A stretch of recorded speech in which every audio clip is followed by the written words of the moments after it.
Radio Transmundial presenta Los Grandes Temas.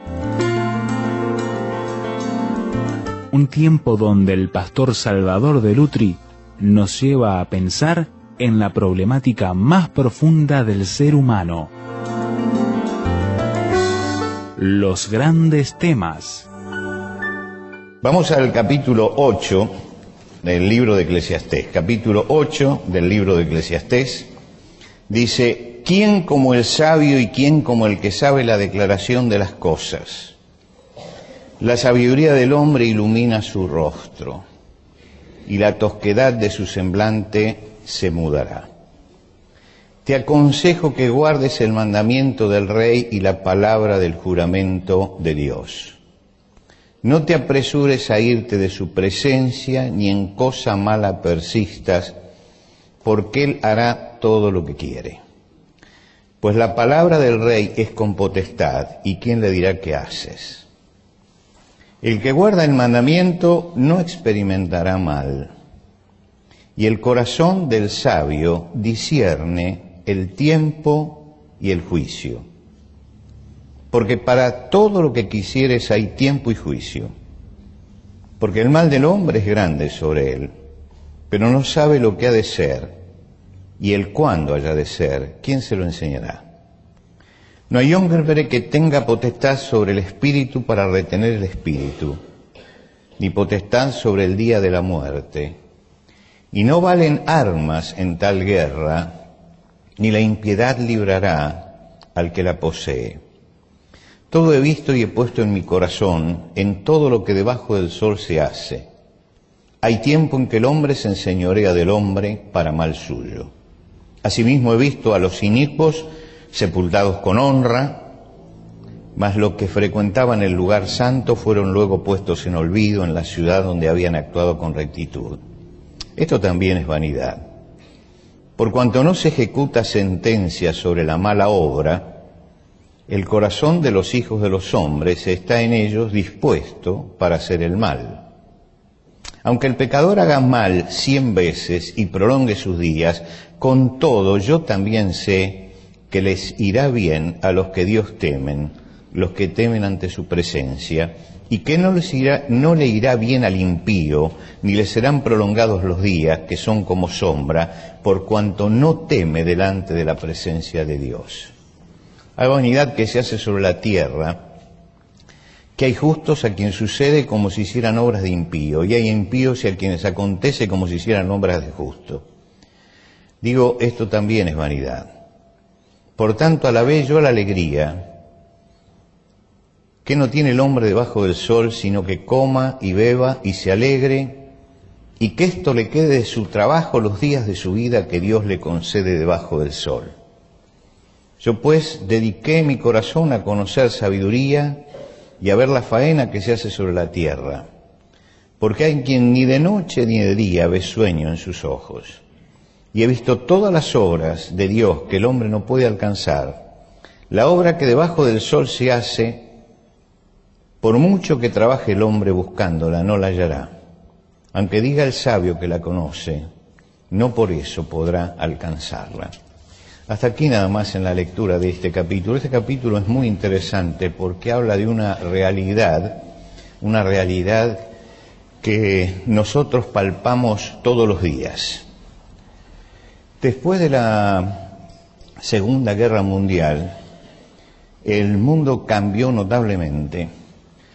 Si uno mira panorámicamente el fin del siglo XIX y el principio del XX, y mira las dos guerras, y mira lo que vino después, y toma ese conjunto de las dos guerras, ¿no?, como una época realmente de grandes tensiones, porque es una época de grandes tensiones, se da cuenta que el hombre que empezó el siglo XX no es el mismo para nada que vivía en la década del 50.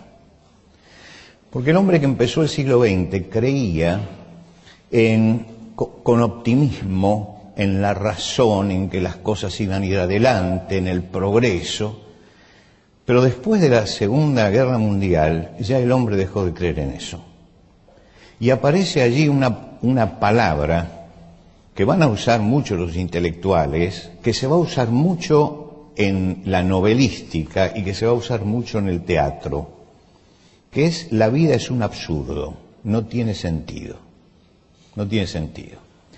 El que patea por primera vez esta palabra al ruedo de la gente es un autor, creo que es rumano, pero radicado en Francia, Eugenio Ionesco, con una obra que se llamaba La cantante calva, que no hay ninguna cantante ni tampoco calva, son dos matrimonios que se encuentran y se habla tontera tras tontera y se repiten cosas y ninguno escucha lo que el otro dice. Y la gente que fue al teatro quería quemar el teatro después de ver la obra porque dijo: nos engañaron. Pero realmente lo que estaba él mostrando era la absurdidad de todas las cosas. Hay un sentido del absurdo, ¿no? Un sentido del absurdo. El análisis de la realidad, el análisis de lo que estaba pasando, hizo que reflexionaran acerca de lo que era el sentido de la vida. Y esto aparece en la filosofía, aparece en la novelística, aparece en el teatro y aparece en el cine. El hombre estaba pensando que la vida no tenía sentido. En el capítulo 8 de Eclesiastés, Salomón nos hace entrar en la realidad de las cosas, algo que nos cuesta aceptar. Nosotros maquillamos la realidad, la maquillamos para verla distinta, ¿no? Usted sabe que, sobre todo en los Estados Unidos, cuando una persona muere, la mandan a que la maquillen, ¿no? Entonces allí hay gente especializada que le pinta las uñas, le corta el pelo, y cuando lo recibe, la muerte no está. No está la muerte. Se maquilla. Así como ellos maquillan los muertos, nosotros a veces maquillamos la realidad para no verla tal cual la realidad es. ¿Qué puede esperar el hombre si no ve la realidad como es? Y esta es la pregunta que se hace Salomón. Y entonces ya nos mostró algunas cosas. En primer lugar, que no nos engañemos, la prosperidad no es siempre buena. Y no nos engañemos, la adversidad no es siempre mala. No es siempre mala. Y creo que en los 2 domingos anteriores hemos pensado en esto y hemos sacado también nuestras conclusiones. Ahora va a plantear otra cosa que tiene que ver con la sociedad. Y yo quisiera que vayamos al esquema que hemos visto en estas meditaciones, que es que Salomón divide: Dios está arriba y el hombre abajo. Y Dios es el Dios de la justicia perfecta. Y resulta que, como dijo, ha puesto eternidad dentro de nuestro corazón. Quiere decir que nosotros también tenemos sentido de justicia. Lo que pasa es que Dios puede hacer justicia, pero nosotros intentamos hacer justicia permanentemente, intentamos y luchamos por la justicia, y dentro de la justicia está la igualdad, la solidaridad, la honestidad, el respeto, y usted puede seguir ampliando, y todo está debajo del hecho de justicia. Pero resulta que esta es una lucha permanente. Nosotros luchamos por todo esto y nos sentimos muchas veces desalentados. ¿Por qué? Porque la injusticia, la desigualdad, la falta de solidaridad, la deshonestidad, el egoísmo, parece que siempre están venciendo, que siempre están presentes, y se nos va la vida en esta lucha tremenda. Y Salomón encara esto en el capítulo 8, diciéndonos, en primer lugar, usemos la sabiduría para ver la realidad, usemos la sabiduría, reaccionemos como sabios. El sabio es aquel que sabe cómo son las cosas, que ve con realidad lo que pasa, que hay cosas en la sociedad que pueden cambiarse y que hay que hacer todo el esfuerzo porque cambien, y que hay cosas en la sociedad que no pueden cambiarse y que hay que soportarlas y que hay que diferenciar una cosa de la otra. Salomón nos insta a mostrar sabiduría porque dice: cuando el hombre es sabio, su rostro está tranquilo, porque sabe que hay cosas que se pueden cambiar y hay cosas que no se pueden cambiar. porque sabe que uno tiene que esforzarse por cambiar ciertas cosas y hay otras cosas que uno sabe que no las va a poder cambiar. Yo conversaba con un médico, largos años de medicina, ya jubilado, y él me decía, con toda sabiduría, un hombre cristiano, con toda sabiduría, me decía, yo a los 20 años quería cambiar el mundo. Dice, ahora lo que intento es cambiar lo que tengo alrededor, nada más. Es decir, no le puedo dar felicidad a todo, me di cuenta que no le puedo dar felicidad a todo el mundo, pero que puedo hacer mi parte para que alrededor mío las cosas cambien. Y esto es justamente mirar las cosas con sabiduría, saber lo que se puede cambiar.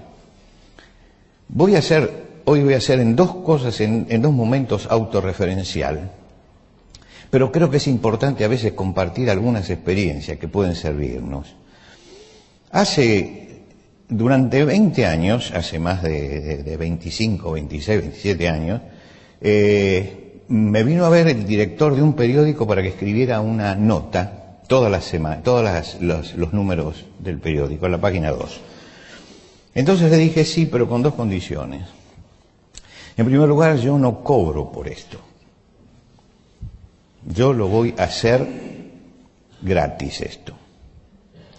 Pero en segundo lugar, yo voy a escribir lo que yo quiera. No importa la línea editorial que tenga el periódico. Yo voy a escribir lo que yo quiera. Y quedamos en que iba a hacer esto. Y durante mucho tiempo, 20 años, estuve escribiendo la nota. Y decía lo que yo quería. Muchas veces coincidía con la línea del diario, a veces no coincidía con la línea del diario. Hasta que un día viene el director y me dice, mire, hay cosas que no se pueden decir. Era el año 2009.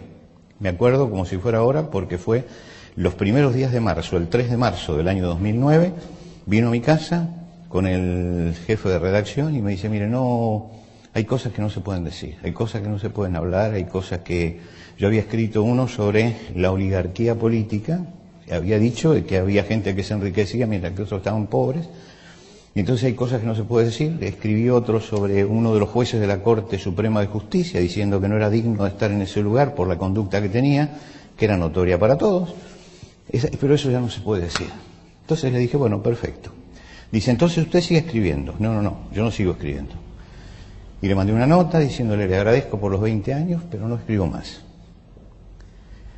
Ahora, usted se da cuenta que hay cosas que se pueden cambiar y hay cosas que no se pueden cambiar. Y es difícil a veces aceptar que a uno lo censuren, porque es una censura en esa forma, y que uno no pueda hablar.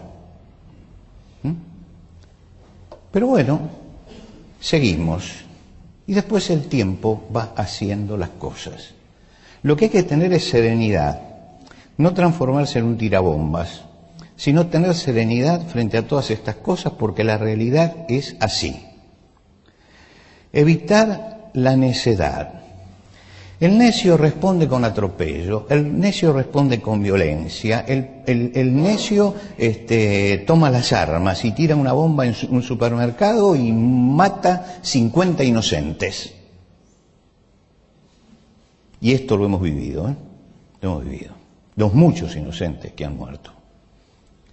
El sabio mira más allá y para buscar justicia sabe que no hay que cometer injusticias. Para buscar justicia. Entonces Salomón dice algunas cosas que son importantes tener en cuenta. En primer lugar, hay que mantener el pacto social. Todos nosotros hemos hecho un pacto de convivencia. No nos estamos matando los unos a los otros. No nos estamos matando. Ese pacto de convivencia es lo que se llama el pacto social.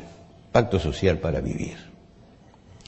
Pagamos impuestos para que nos den seguridad, pagamos la luz para tener corriente eléctrica, no fabricamos ni nuestra propia luz, ni hacemos nuestra propia cloaca no hacemos, es decir, vivimos en una sociedad.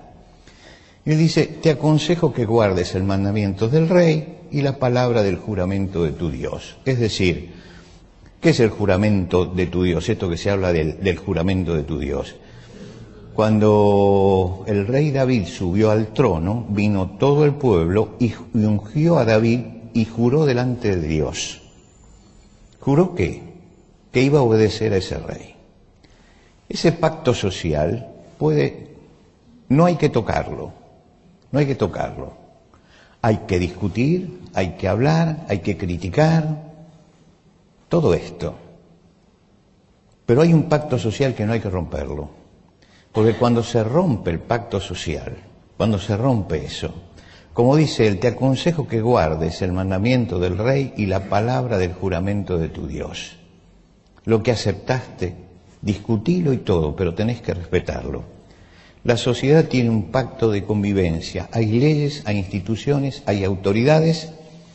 Las podemos discutir, las podemos criticar, pero las tenemos que respetar. Porque sin respeto no vamos a ningún lado. Salomón nos dice, ese pacto no debe ser roto por ninguna causa. No es sabio hacerlo. Es una forma de necedad y desequilibra toda la sociedad. Miremos un poco para atrás la historia y nos vamos a dar cuenta que la ruptura de los pactos sociales ha causado dolor y heridas que todavía no hemos podido cerrar. Y esto es muy importante tenerlo en cuenta. Dice, no te apresures a irte de su presencia. Es decir, el rey me llama, yo estoy delante de él, y entonces yo de repente doy un portazo y me voy. Dice, no te apresures a ir delante de su presencia. No dejes a nadie con la palabra en la boca. No des media vuelta, ni quites la queja, ni quites la denuncia. Seguí quejándote y seguí denunciando, pero con el respeto que se debe. Con respeto que se debe. Y saber ser oportuno. El corazón del sabio discierne el tiempo y el juicio. Tiempo es el momento oportuno, juicio es el modo de decirlo. Es el modo. Algunas versiones de la Biblia dicen, el sabio discierne el tiempo y la forma. El tiempo y la forma de decirlo. La mesura. Dos condiciones del sabio. ¿Por qué? Porque hay cosas que voy a poderlas cambiar. Y hay cosas que no las voy a poder cambiar. No las voy a poder cambiar. Y entonces tengo que soportarla. Analicemos con sabiduría la realidad. La impiedad no paga dividendos positivos. Hay tiempo y juicio para la respuesta del sabio y también para la respuesta de Dios. El impío tiene una cuenta pendiente con Dios. El cristiano no tiene una cuenta pendiente con Dios, ya la saldó. Puede librarse de pagar a los hombres, no pervirtiendo ni la justicia ni el derecho. Dios tiene su tiempo y su juicio también, y Él sabe cómo hace las cosas. El hombre ignora el tiempo y el juicio de Dios. Dice, no sabe lo que ha de hacer y cuándo haya de ser, ¿y quién se lo enseñará? Vivimos en un mundo donde la injusticia se multiplica. No existe una justa valoración de méritos. No existe una justa valoración de méritos. Asimismo he visto a los inicuos sepultados con honra. Vaya usted al cementerio, toda la gente que muere es gente buena. Nadie se anima en el cementerio a decir, este que murió es un sinvergüenza. Nadie se anima. Asimismo he visto que los inicuos sepultados con honra, mas los que frecuentan el lugar santo fueron puestos en el olvido. Dice, no existe una justa valoración de los méritos. Y hay que admitir que no existe una justa valoración de los méritos. ¿Dónde entierran a las malas personas? ¿En qué cementerio? ¿En qué cementerio? Yo jamás fui a un lugar a ver que enterraban a una persona donde el que dé el discurso no haga un elogio de la persona y diga que hemos perdido un gran valor. Lo que quiere decir que el mundo está lleno de gente buena. ¿Quién es el que pudre todo esto entonces? ¿No es cierto? Si está lleno de gente buena.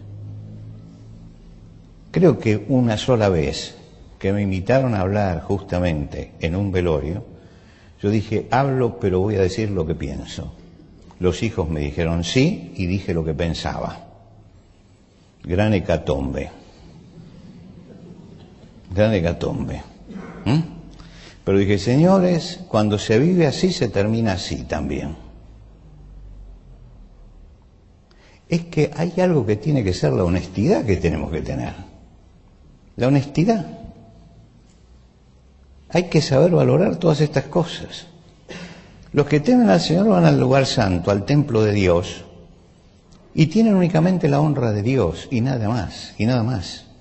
El sinvergüenza es el que está en la tapa del periódico, y es el que se lo ensalza, y es el que, esta es la realidad, y no podemos cambiar esa realidad. No existe equidad en el trato de los hombres, no existe equidad. Hay justos a quienes suceden como si hicieran obras de impío, y hay impíos a quienes acontecen como si hicieran obras de justo. ¿Usted se acuerda de Nelson Mandela? Los años que tuvo que pasar preso por buscar la igualdad de su pueblo. ¿Usted se acuerda de Martin Luther King, que lo que buscaba únicamente era que los negros fueran considerados tal como los blancos y terminaron matándolo?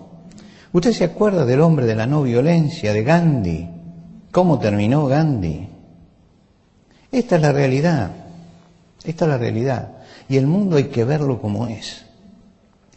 Es interesante porque en el año 1926, haga usted memoria, terminaba la Primera Guerra Mundial, en el 19, 1926, Enrique Santos Discépolo empezaba a escribir y presenta un tango, él, que se llamaba, que todavía nosotros lo conocemos, Que Bachaché.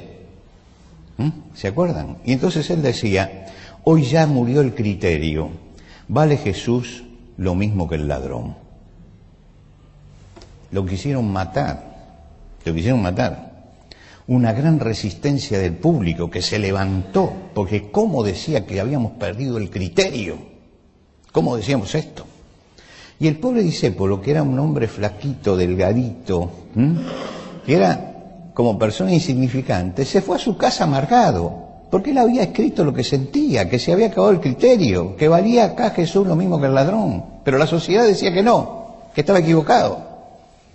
En el año 1935, ¿sacó la cuenta? 9 años después, escribe Cambalache y dice, los inmorales nos han igualado, da lo mismo el que labura noche y día como un buey, que el que afana, que el que cura o el que está fuera de la ley. Punto.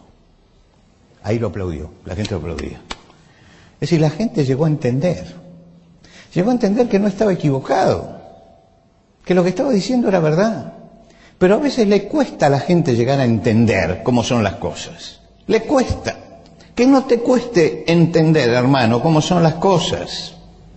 El sabio tiene que saber cómo son las cosas son así.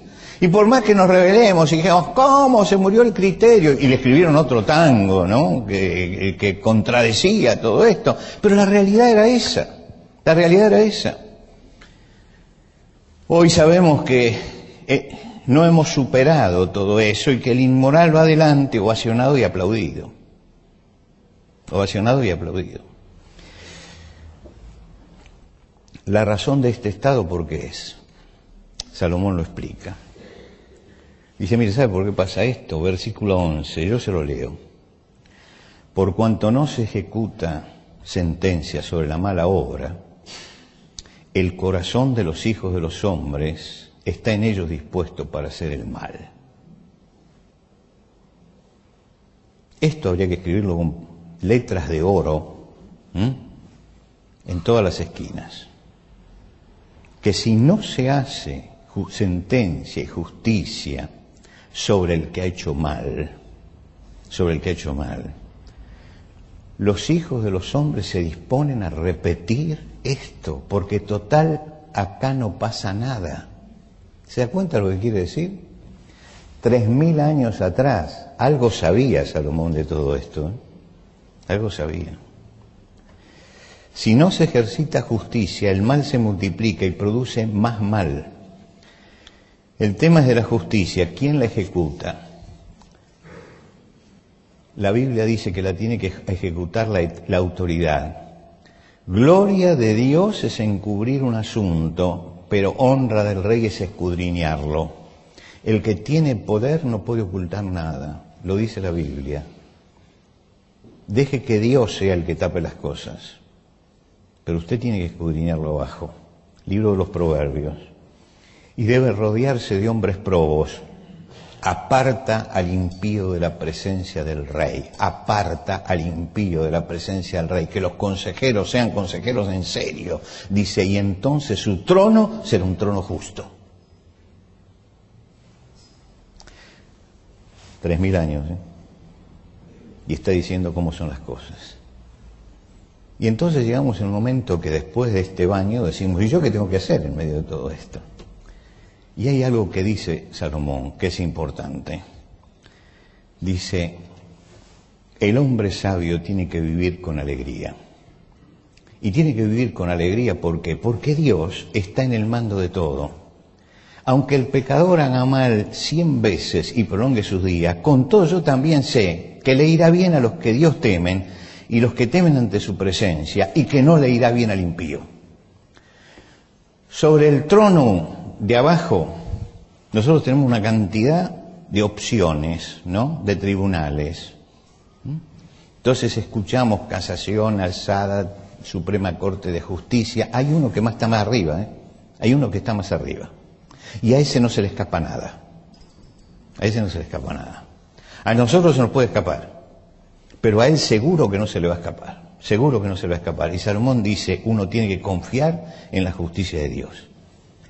Y si Dios está en el mando de todas las cosas, yo miro para arriba y tengo la alegría de la presencia de Dios en mi vida. Miremos por encima del sol. Miremos por encima del sol. No dejemos de ver lo que pasa acá, ni de hablar, ni de criticar, ni de señalar, ni de emitir los justos juicios y usar el discernimiento. Pero miremos lo que está arriba, porque si no entramos en la absurdidad de la vida. No, la vida tiene sentido porque hay un Dios, y porque ese Dios es el juez supremo. Y se nos podrá escapar de la justicia de abajo porque es corrupta, pero no se va a escapar de la justicia de arriba. Y porque no se va a escapar de la justicia de arriba, es que yo estoy tranquilo, no porque haya justicia abajo, sino porque hay justicia arriba.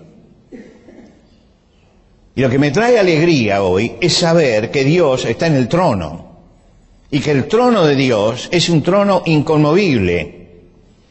Por tanto, dice Salomón, alabé yo la alegría. ¿Qué no tiene el hombre debajo del sol, sino que coma y beba y se alegre? Y esto es lo que le queda de su trabajo los días de su vida, que Dios le concede debajo del sol.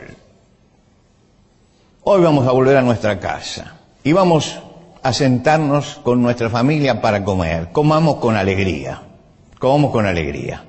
Pase lo que pase, suceda lo que suceda. Aprendamos a gozarnos en el Señor siempre, como dice Pablo, gozaos en el Señor siempre. Otra vez os digo que os gocéis. El Señor le dijo a los discípulos, ustedes ahora van a tener tristeza, pero yo los volveré a ver. Y se gozará vuestro corazón. Lo dijo el día antes de ir a la cruz. Se gozará vuestro corazón y nadie os quitará vuestro gozo. Ninguna de las porquerías que pasan en el mundo y que todos conocemos y que criticamos y que hablamos y que escribimos y que denunciamos, porque para eso participamos de esta sociedad, me va a quitar a mí el gozo de saber que el Señor está conmigo y yo estoy con Él. De que el Señor está en su trono. Y no me va a quitar eso porque el Espíritu Santo nos tiene que dar la serenidad necesaria como para afrontar cada cosa. Cada vez que vemos una injusticia y no la denunciamos y no la podemos remediar, sepamos que en última instancia todo lo que yo no pueda hacer lo va a poner Dios en su lugar a su debido tiempo. Porque la justicia de Dios es una justicia que no se tuerce, es una justicia a la que no se puede sobornar y es una justicia que no trabaja de acuerdo al viento político que hay. Es la justicia perfecta. Y en esa justicia perfecta es la que se alegra nuestro corazón. Dije que iba a ser dos momentos referenciales y termino con algo referencial. Por la edad que tengo, todos saben que yo tuve que atravesar la década del 60 y del 70.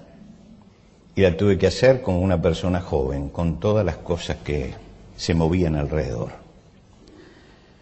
Así que tengo muchas cosas para contar. Los que no la vivieron, que sigan escuchando el cuento que le cuentan. Los que la vivimos sabemos qué es lo que pasó realmente. Sabemos qué es lo que pasó. Sabemos qué es lo que pasó. Y sabemos qué es lo que pasó de un lado y del otro, ¿eh? Sabemos todo, porque allí estuvimos. Todos los grandes nombres que hoy hablamos de jefes de guerrilla, los conocimos.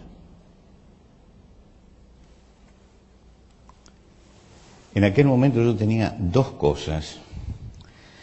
Tenía una Biblia y una carpetita. Y en esa carpetita yo ponía los apuntes de los sermones. En la carpetita de los sermones, cuando la abría, tenía una foto de una mano de una persona mayor teniendo la mano de un niño, de un bebé. Y decía el escrito: no temas, yo te tengo de mi mano. Y predicamos el mismo evangelio de siempre, y me acuerdo que una noche salí de este lugar y había una cantidad de revolucionarios en la puerta, eran 4 o 5 que vinieron a encararme, y estuvimos conversando como hasta las 12 de la noche allí, sabiendo que en definitiva eran dueños de la vida o de la muerte. Y también tuve que predicar con un señor de pelo bien cortito, no tenía anteojos negros porque era de noche, que venía y se sentaba en el último banco sin que nadie lo viera y escuchaba todo lo que decía el sermón y después se iba, antes que terminara. Quiere decir que uno sabe algo de todo esto. Sabe de teléfonos intervenidos. Ni bien entramos en la radio, los teléfonos empezaron a estar intervenidos. Sabe de todo esto. Y en la Biblia tenía la primera parte de una oración que hizo un pastor americano durante la Segunda Guerra Mundial en el año 1943. Una oración. Yo tenía la primera parte que decía: Señor, concédeme serenidad para aceptar todo aquello que no puedo cambiar, fortaleza para cambiar lo que soy capaz de cambiar y sabiduría para entender la diferencia. Sabiduría para entender la diferencia. Esa oración era mucho más larga, mucho más larga. Quiero que usted la vea completa. Señor, concédeme la serenidad para aceptar todo aquello que no puedo cambiar, fortaleza para cambiar lo que soy capaz de cambiar y sabiduría para entender la diferencia, viviendo cada día, disfrutando de cada momento, sobrellevando las privaciones como un camino hacia la paz, aceptando este mundo impuro tal cual es y no como yo creo que debería ser, tal y como hizo Jesús en la tierra, creyendo que tú harás que todas las cosas estén bien si yo me entrego a tu voluntad, de modo que pueda ser razonablemente feliz en esta vida y alcanzar la felicidad suprema a tu lado en la próxima. Amén. Amén. Señor, queremos darte gracias esta mañana por el triunfo del Señor Jesucristo en la cruz del Calvario, que nos abrió el camino hacia el trono de la justicia y de la gracia. Te damos gracias porque la justicia que caía sobre nosotros pecadores cayó sobre tu Hijo en la cruz, que fue el Redentor nuestro y el que nos sustituyó en aquel momento. Y te agradecemos porque la gracia tuya se derramó en nuestra vida, en el perdón de nuestros pecados y en la paz y la esperanza que nos dio Jesucristo. Y ahora mirando, Señor, hacia adelante, mirando hacia el futuro, mirando el camino que tenemos que andar, te rogamos que la alegría de saber que tú estás sobre tu trono llene nuestro corazón esta mañana. Para que vayamos a nuestra casa con alegría, para que comamos nuestro pan con gozo, sea como sea el pan que tengamos en la mesa, para que sepamos vivir en la sociedad como parte de la sociedad, para que sepamos hablar, denunciar, decir, hablar, pero respetar. Y Señor, también que sepamos que hay cosas que se nos van a escapar de las manos y que no vamos a poder cambiar, pero que sabemos que tú has dicho por qué sucede esto y que tú eres el que pondrá las cosas en su lugar. Y porque creemos en tu justicia y porque creemos, Señor, en tu brazo fuerte, es que estamos todavía en pie. Gracias, Señor, por las cosas de lo que nos has librado en el pasado, por la fortaleza que nos has dado para llegar hasta el día de hoy. Y te rogamos que esa misma fortaleza la podamos llevar adelante todos los días de nuestra vida para servirte con integridad, para participar con compromiso de la sociedad, pero para ser heraldos de la verdad y de la justicia. Y Señor, que podamos tener la paz y la tranquilidad en esta vida y que podamos gozar también de la felicidad completa en la eternidad. Te agradecemos esto y te presentamos nuestra adoración en el nombre de Cristo Jesús. Amén. Amén.